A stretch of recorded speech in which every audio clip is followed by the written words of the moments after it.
तो अब ईश्वर के अस्तित्व के लिए और कोई ठोस पॉइंट है आपके पास?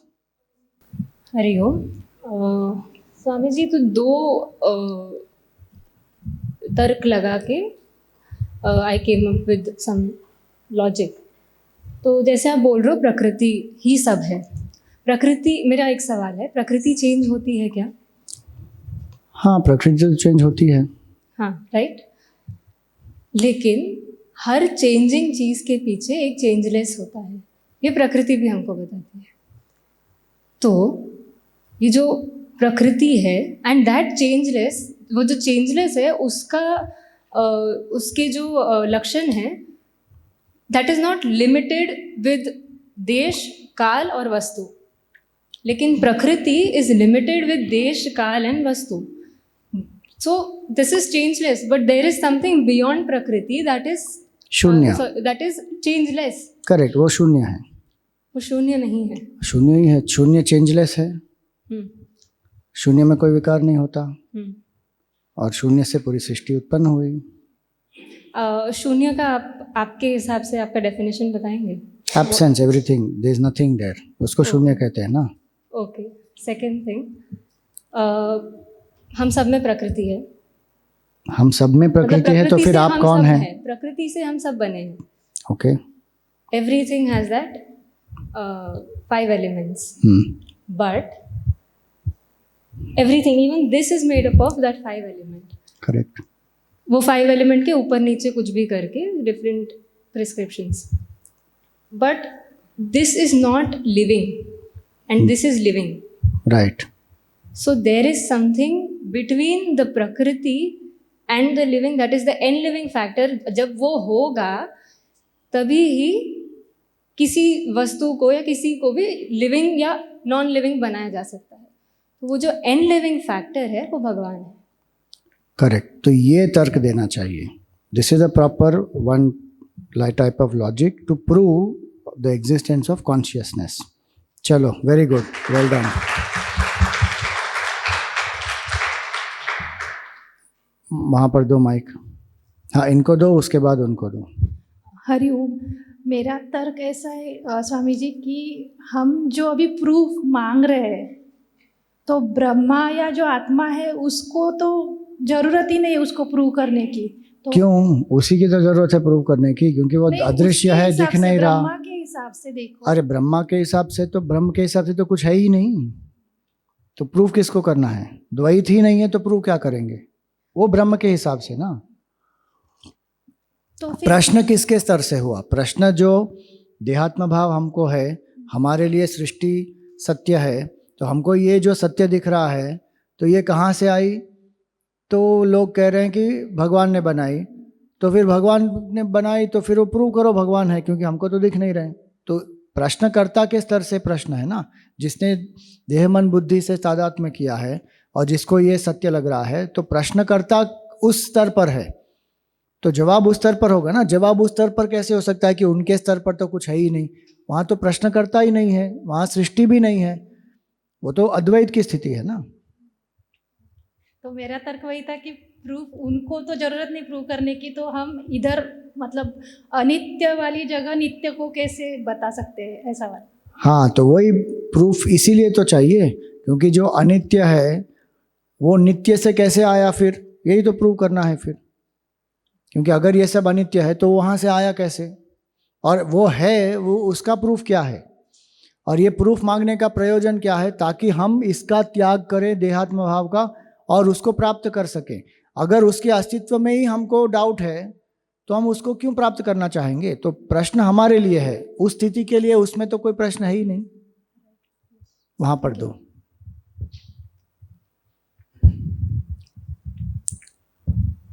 Hariom, what I'm getting is that religion and God are two different things. Because my simple logic is what we are experiencing now here can experience any other human from any another religion. If they know the method, they can experience. Yeah. तो अभी बात आई कि God and religion are two different things, then why we are debating from yesterday on religion? ठीक We है are ना? not at all debating on religion. We are नहीं, क्योंकि debating कल only on इन्होंने- the cause of the whole universe. Who is इन्होंने debating on कल बोला religion? कि मुझे ड्रीम्स आए वो आए और फिर आज तो पता चला कि इसीलिए तो वो हाँ, नकार हाँ, दिया ना हमने. क्योंकि साधना से भी गॉड को वी कैन नो गॉड, ऐसा तो नहीं है, क्योंकि there is a term called psychedelics. There are some kind of mushrooms. Yeah. अगर हमने वो मशरूम्स खाए तो we will get same kind of hallucination and illusions which we are getting through sadhana. और ठीक है, I agree we need sadhana for what? concentration of mind to why we need concentration, because we need to question about our existence. So मतलब मुझे भी नहीं पता है कि what is God. I know I am confused, but I know that I am confused, but most of the people don't know they are confused. So यही बोलना था मुझे बस. राइट. सो बात जो आपने कही साइकेडेलिक्स की वो है, लेकिन what is the point there? Psychedelics when you take, you can, as you use the word rightly, it is only hallucination. हाँ. Plus you can't remain in that state. Yeah. It will wear off. You will again come down. Yeah. And that is not the state of God what we are talking about. Yes, yes. God is not some kind of a special experience. हाँ. It is your stable nature which is Satchid Anand. Hmm. That cannot be experienced through any amount of substance. Hmm. Whichever, however great, however high, however subtle, it can be. One. Two, it cannot even be experienced by tickling any particular spot in the brain. Hmm. They have a thing called God spot. Hmm. If you tickle that God spot, you'll have some spiritual experiences. Yes. Vedanta says that also is not true, because the witness of that experience is what we are trying to realize, not the experience. The entire world of experience is illusory because it comes and goes. What is the witness of that? That is the ultimate truth. That is what we are trying to realize. That is consciousness. Yes. Yes.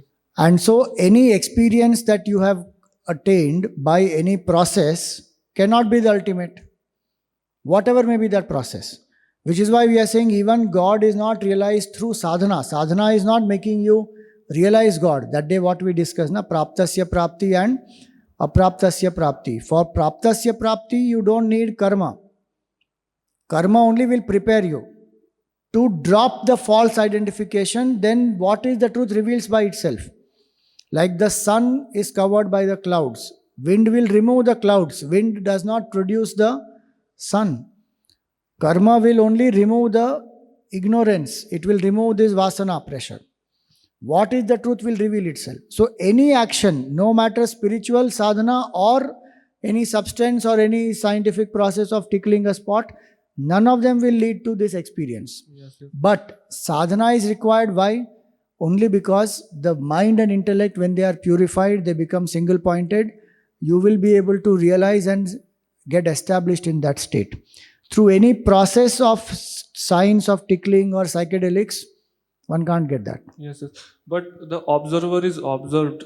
जय कृष्णमूर्ति बोलते हैं ऐसे, and that कि मुझे एक body पे sensation हुई और उस सेंसेशन की वजह से एक फीलिंग हुई और उस फीलिंग के वजह से एक थॉट आया और थॉट की वजह से मैंने थिंकिंग की और मैंने एक्शन की. Okay, but the issue is कि किसने ऑब्जर्व किया? That observer only is beyond these three. That's what is being said. Yes, yes. Action at the body level, emotion at the mind level, thought at the intellectual level. This is Prakriti. This is the BMI. Yes. The enlivener of this BMI is this consciousness. That remains even when these are not there. Yes. Which is why Vedanta has to be understood. That's why deep sleep has to be understood. When these are not being experienced, still this is. That means there is a truth which is beyond this. That truth is consciousness. But as an information, I know that. मतलब आपने भी बोला Not as an information, as हाँ, your हाँ. true self, you experience it right now. तो While how- you are talking, Yes, yes. there is one part in you which is observing that this thought has come in the buddhi. You are articulating it Yes. and you are expressing it through your speech. There is one observer which Vedanta says is consciousness, which science says is the ultimate observer. This is also observed by this ultimate observer. The terminology used there is the ultimate observer which never becomes observed. This observer is observing actions of the BMI as well as the world.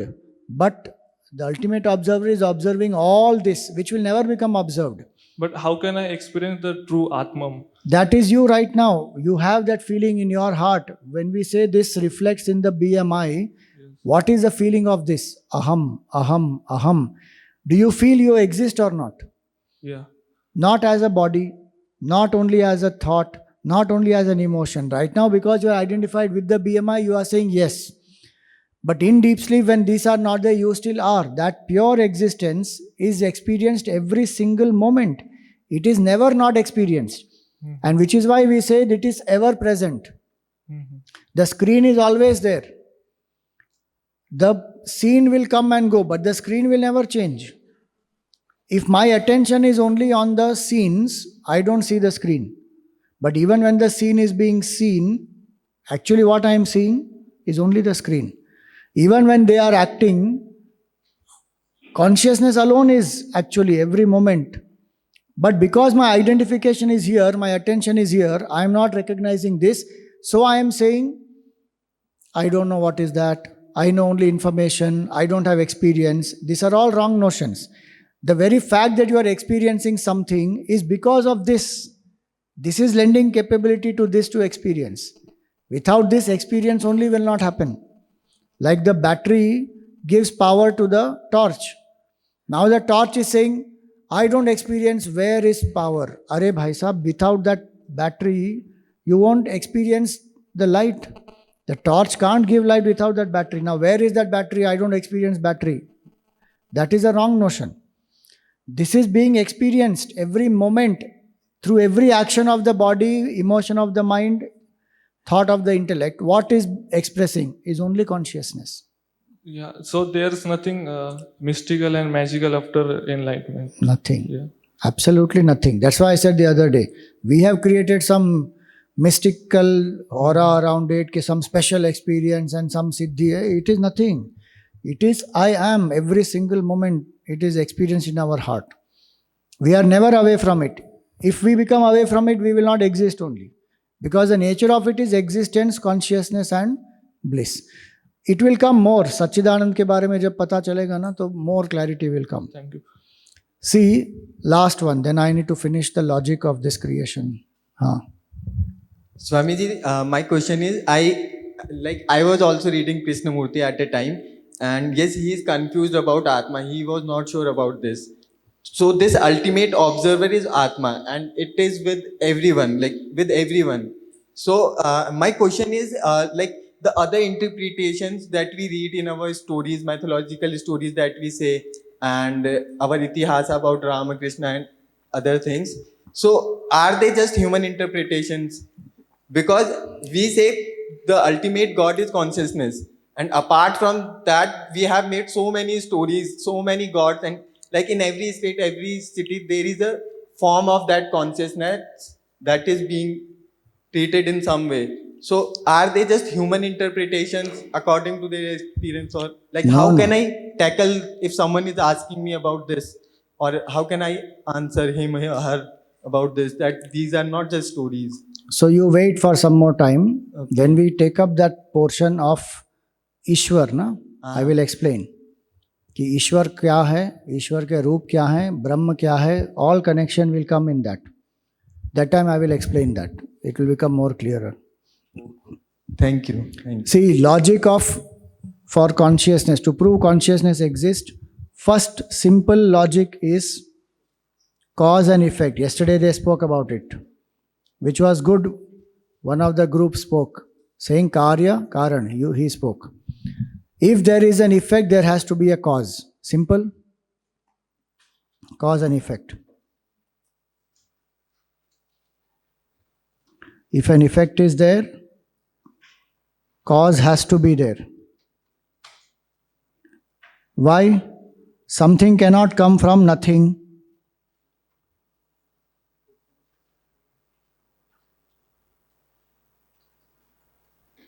This is simple logic. If there is a pot, there has to be creator of the pot. Yesterday they said that, right? Now that they have to elaborate. कार्य है तो कारण है, शून्य से कुछ नहीं आ सकता क्योंकि वो शून्य है.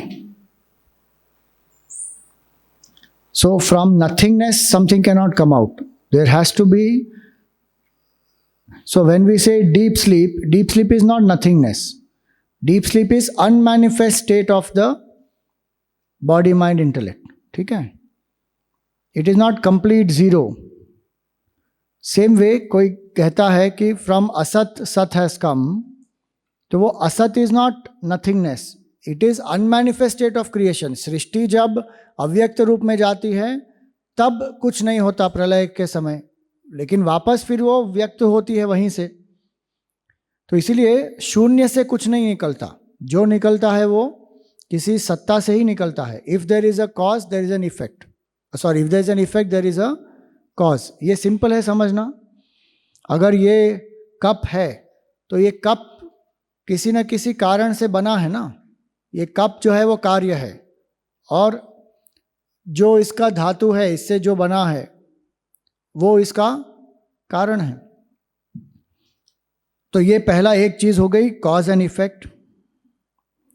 अब कॉज जो है उसको एनालाइज करो कि कारण जो है, कारण क्या है. तो सृष्टि में हम जब देखते हैं तो हम क्या देखते हैं. एक उदाहरण अगर लें, घड़े को अगर बनाना है तो घड़े को बनाने के लिए कितने कारण चाहिए. एक है, पहला कारण है मिट्टी, पानी. दूसरा है कुम्हार, और तीसरा है चाक कहते हैं ना उसको,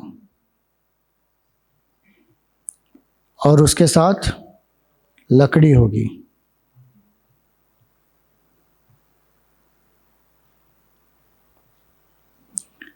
ये तीन कारण जो हैं ये क्या है. ये मिट्टी और पानी क्या है, उपादान कारण है, मटेरियल कॉज. कुम्हार क्या है, निमित्त कारण है. और ये चाक और लकड़ी क्या है, करण कारण है, साधन है. कुम्हार इस चाक और लकड़ी का प्रयोग करता है उसको घुमाने के लिए, और उस पर मिट्टी और पानी डालता है, और फिर उस मिट्टी से क्या करता है, वो घड़ा बनाता है. तो ये तीन कारण होते हैं. अब मुझे ये बताओ, क्या मिट्टी और पानी अपने आप घड़े में परिवर्तित हो पाएंगे. सोच लो, मिट्टी और पानी अपने आप घड़े में परिवर्तित हो पाएंगे क्या. मिट्टी, पानी, चाक और लकड़ी, ये चारों मिलकर भी घड़े में परिवर्तित हो पाएंगे.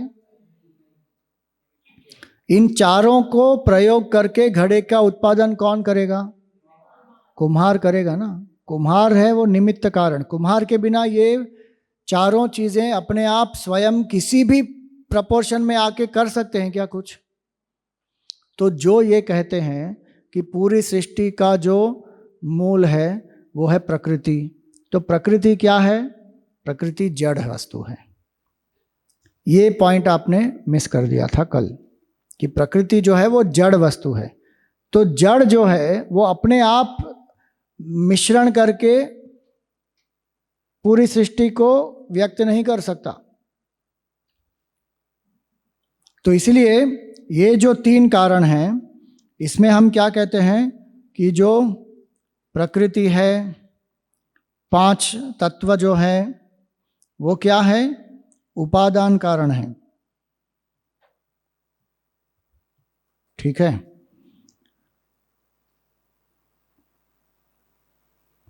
माया करण कारण है, और ये जो चैतन्य है वो निमित्त कारण है. कुम्हार चेतन है ना, बाकी सब चीज़ें जड़ है। जो चेतन तत्व है वो निमित्त कारण है। इसी चैतन्य को हम क्या कहते हैं? भगवान, ब्रह्म, ईश्वर, जो भी आप नाम देना चाहें, consciousness.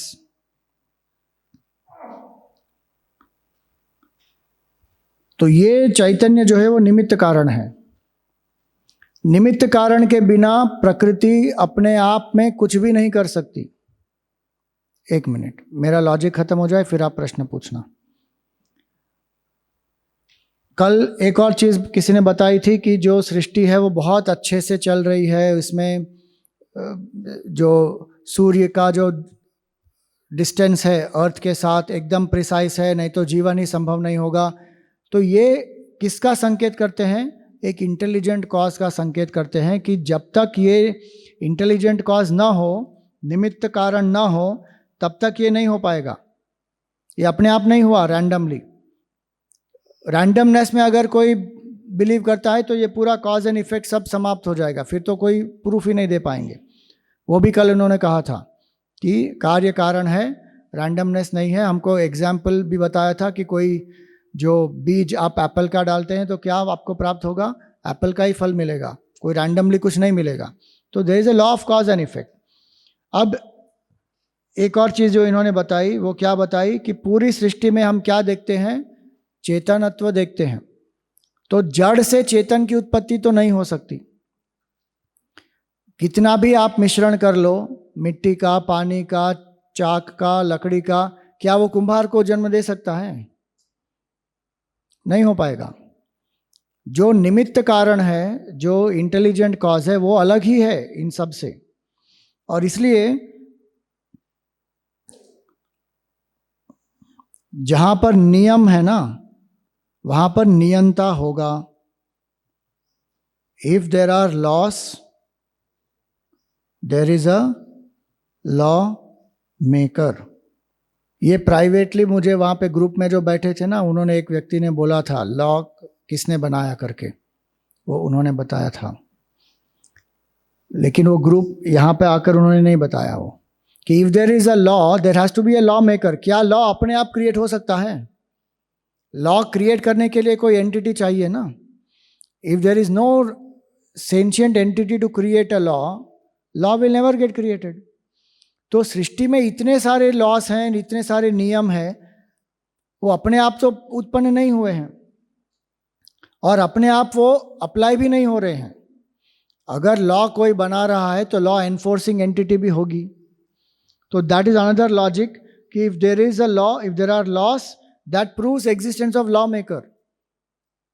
If there is effect, that proves existence of the cause.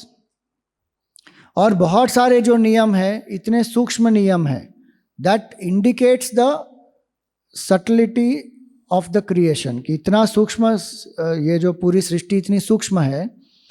तो ये अपने आप पंच महाभूतों से ये नहीं हुआ है, ये किसी निमित्त कारण से हुआ है, जो बहुत ही एकदम अति सूक्ष्म तत्व है वो। दूसरी बात, इसीलिए साइंस आप पढ़ेंगे ना तो उसमें एक आता है, वो टर्म क्या है उसका,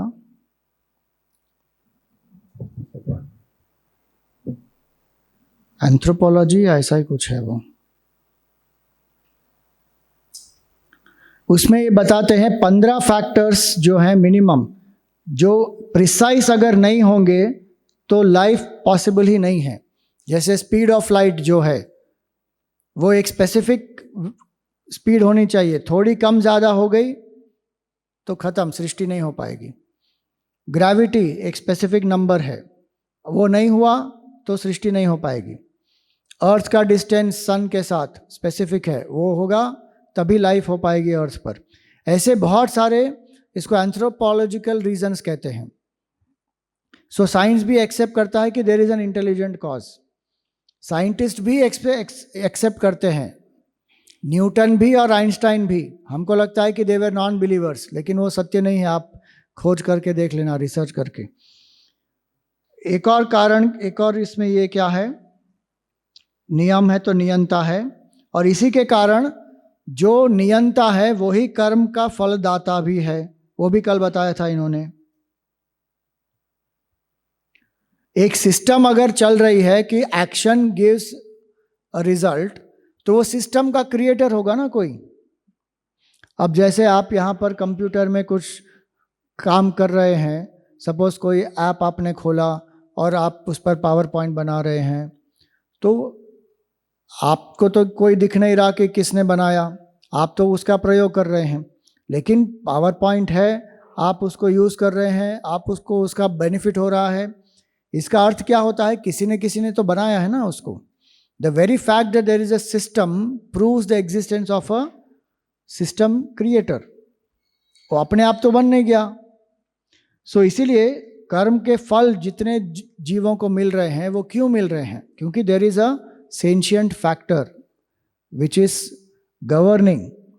एक बार सिस्टम बना दी है, लेकिन वो सिस्टम चल रही है, कर्म का सिद्धांत चल रहा है, और इसीलिए चल रहा है क्योंकि ईश्वर है। तो ये एक प्रकार का तर्क हुआ। अलग अलग प्रकार के तर्क दिए जा सकते हैं। एक और देकर मैं आज विराम दूंगा इसको, और वो तर्क क्या है?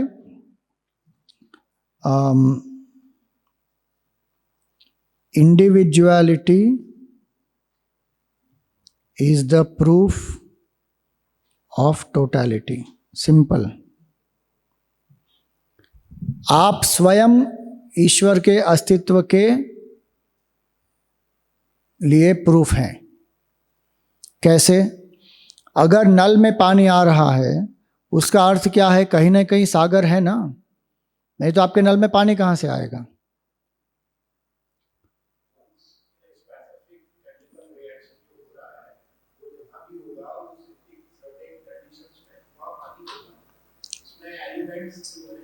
ठीक है, वो एग्जाम्पल का लिमिटेशन है। तो एलिमेंट्स नेचुरली है, तभी तो उसका मिक्सचर अर्थ पे हुआ है, तभी तो ओशन है ना।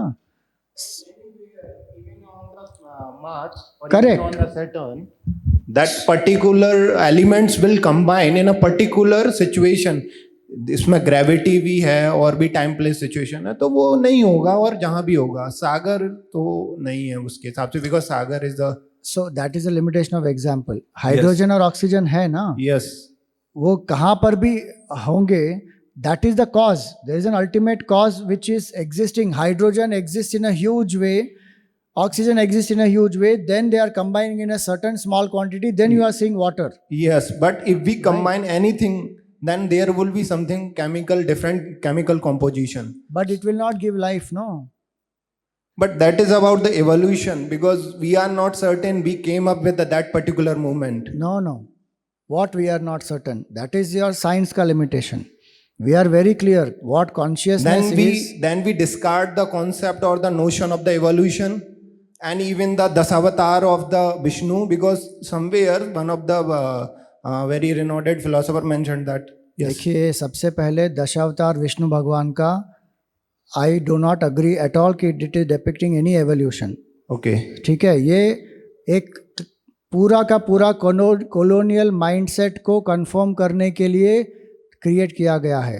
भागवत में उठा के देखो, कहाँ पे लिखा है कि पहले मत्स्य अवतार हुआ, फिर कूर्म हुआ, फिर वरा हुआ? ये लिखा ही नहीं है कहीं पे। This is our stupidity to confirm our religious knowledge to the modern science. ये हमको करना ही नहीं चाहिए, ये सबसे गलत बात है। क्योंकि वहाँ पे वो जो अवतार का प्रयोजन है वो है चैतन्य आत्मा को इंडिकेट करने का, ईश्वर का। उसमें थियोरी ऑफ एवोल्यूशन है ही नहीं। Vedanta doesn't even believe in theory of evolution honestly. Okay, क्योंकि वेदांत कहता है कि पूरी सृष्टि एक प्रोजेक्शन है, तो प्रोजेक्शन जब किया जाता है तो सब कुछ एक साथ प्रोजेक्ट होता है। that's what I'm saying. ठीक है? Yes. So that is what. So वो हम अलग स्तर पर फिर बात करेंगे उसके लिए। The point here is what, to understand that science में आपका प्रोजेक्ट है मिरर ऑफ लाइफ प्रोजेक्ट, इसको आप देख लेना। Mirror of life project has been going on for so many decades, where they are trying to combine elements, जो 5 महाभूत है उनको एक पर्टिकुलर कॉम्बिनेशन में लाने का प्रयास कर रहे हैं, जिससे फिर कॉन्शियसनेस उत्पन्न हो। आज तक वो कर ही नहीं पाए, और अगर वो सफल होंगे to create basic life structure, फिर भी वेदांत कहेगा वो नश्वर ही है, क्योंकि जो आपने क्रिएट किया है वो नष्ट होगा। So it is not possible कि जड़ में से चैतन्य की उत्पत्ति हो, लेकिन साइंस कोई प्रयास कर रहा है, जड़ में से चैतन्य की उत्पत्ति हो गई। जड़ में से चैतन्य की उत्पत्ति हो ही नहीं सकती। जो भी आप जड़ में से उत्पन्न करोगे वो नश्वर ही होगा। उस चैतन्य स्वरूप आत्मा में कोई जन्म नहीं होता, विकार नहीं होता, कोई उसकी मृत्यु नहीं होती, और वो केवल पूरे सृष्टि के रूप में प्रतीत होता है, वो परिवर्तित नहीं हुआ। तो इसलिए there is a conscious factor, sentiency is there in the whole creation.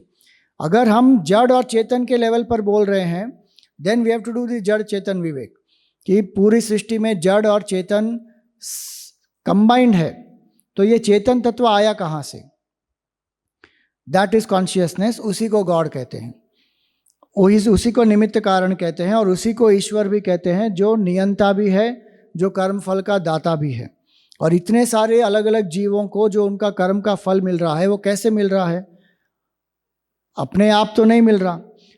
2 molecule hydrogen के और 1 मॉलिक्यूल ऑक्सीजन का जो है उसको कंबाइन करना है तब पानी होगा, ये अनायास तो नहीं हुआ है।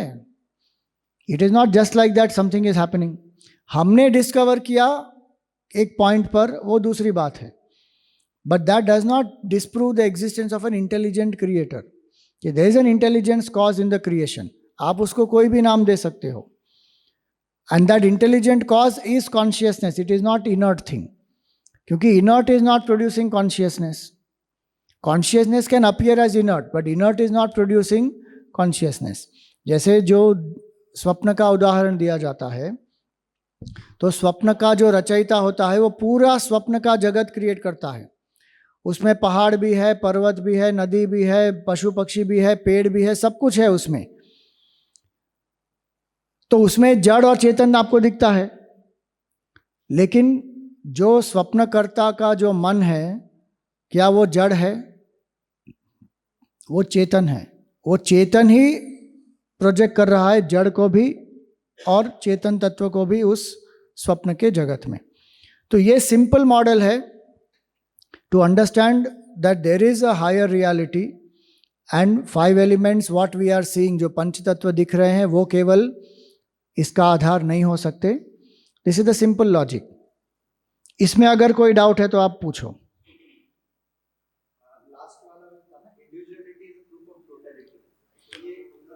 तो जो इंडिविजुअलिटी है, आपका शरीर किससे बना है? पंचमहाभूत से बना है। आप में पंचमहाभूत है, ये प्रूफ है ना कि सृष्टि में भी कोई पंचमहाभूत होगा। Without the existence of the total space, total air, total water, total क्या कहते हैं वो, अर्थ, आपका शरीर ही नहीं होगा ना। अगर आपके शरीर में श्वास है, दैट मीन्स महाप्राण भी है ना कहीं पर, नहीं तो श्वास कैसे चल रही है? ये जो मिट्टी का एग्जाम्पल है, इसमें ये जो चाक और लकड़ी का हमने देखा, वो भी तो निमित्त कारण ही हो सकता है, उसे कारण कारण अलग से क्यों? क्योंकि वो जड़ है। निमित्त कारण जो है वो इंटेलिजेंट कॉज होता है। तो अंग्रेजी में जब हम कहते हैं तो मटेरियल कॉज, जिससे वस्तु बनती है। वस्तु किससे बनी? केवल मिट्टी से और पानी से जो घड़ा बना, वो मटेरियल कॉज है, विच विल परवेड दैट इफेक्ट।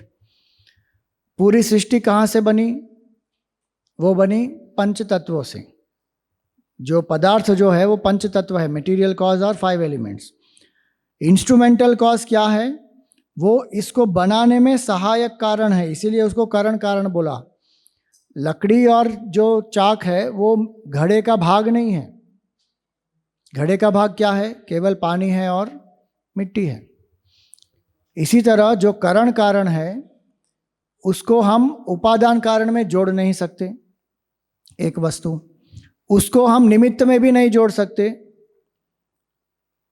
क्योंकि निमित्त क्या है? इस उदाहरण में निमित्त कौन है? जो कुम्हार है, वो निमित्त कारण है।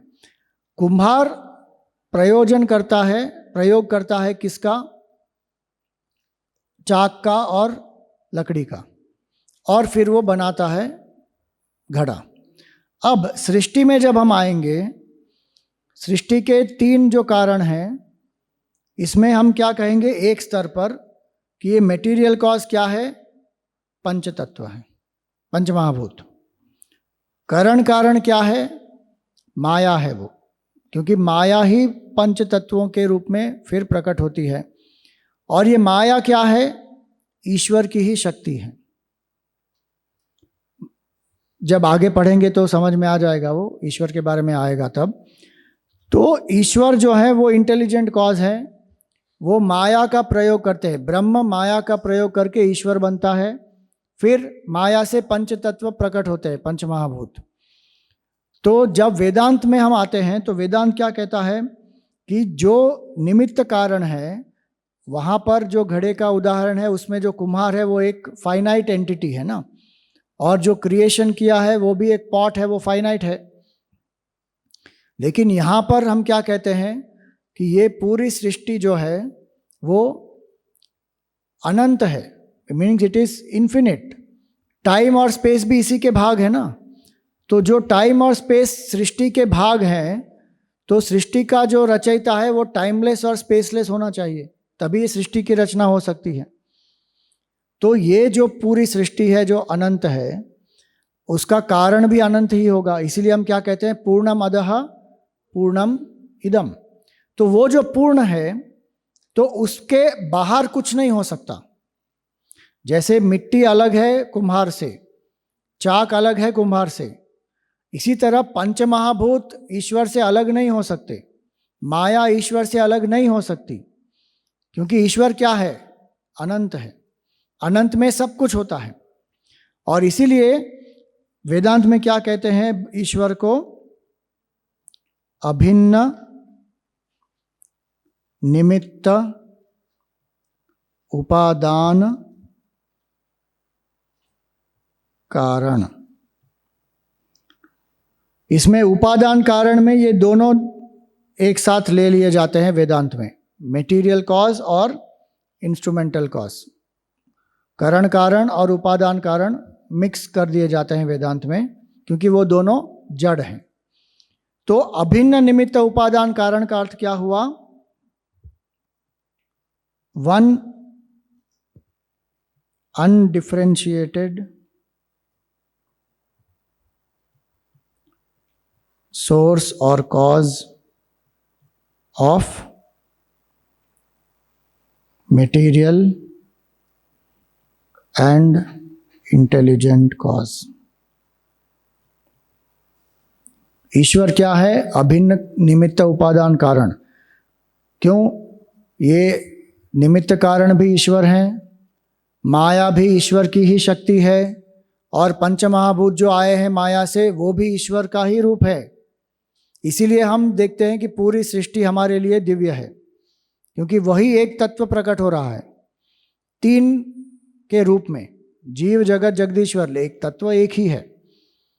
तो इसीलिए ये एनालिसिस होता है वेदांत में।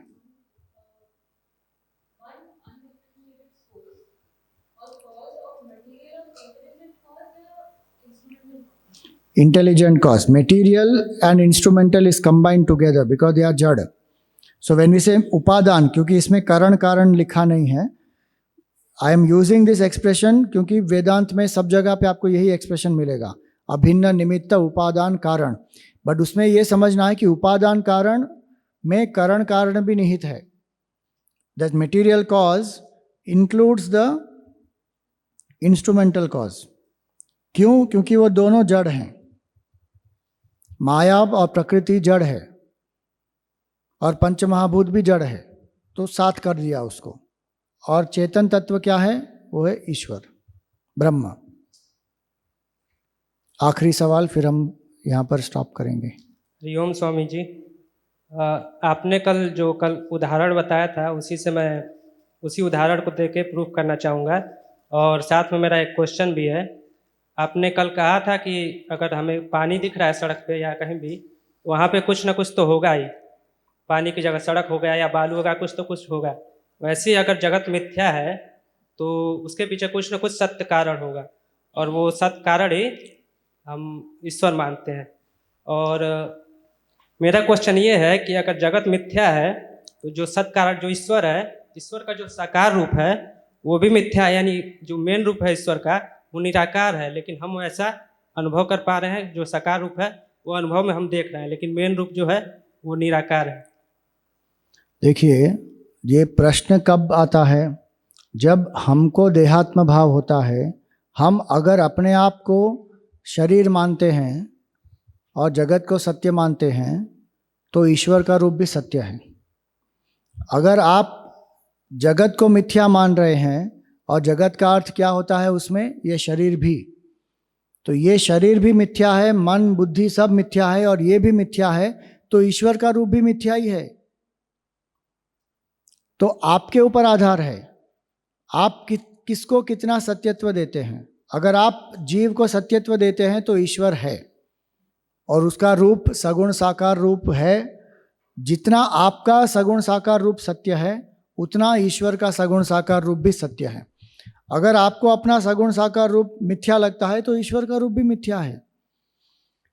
दूसरी बात, ईश्वर सगुण साकार से परे है और ईश्वर निर्गुण निराकार से भी परे है।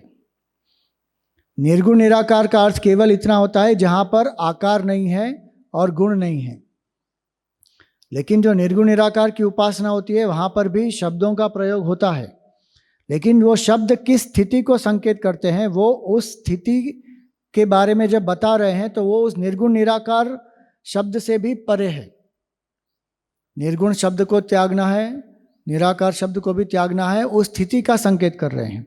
जैसे आप कहते हैं चिदानंद रूप शिवोहम शिवोहम, तो ये तो केवल शब्द हो गए। निर्गुण क्या हुआ? शब्द हुआ बस। लेकिन वो किसको संकेत कर रहा है? वो स्थिति निर्गुण निराकार शब्द से भी परे है। निर्गुण निराकार तत्व हम कहते हैं सगुण साकार की अपेक्षा। जहाँ पर सगुण साकार नहीं है, निर्गुण निराकार नहीं है, उस तत्व को वर्णन नहीं कर सकते, इसलिए वो अवर्णनीय है। वो भी एक शब्द ही है लेकिन वर्णन नहीं किया जा सकता। इसलिए बहुत सारे जो साधु संत हैं वो क्या हो गए? मौन हो गए, क्योंकि कुछ भी आप बोलोगे वो सीमित हो जाएगा। जो असीम है उसको व्यक्त ही नहीं किया जा सकता।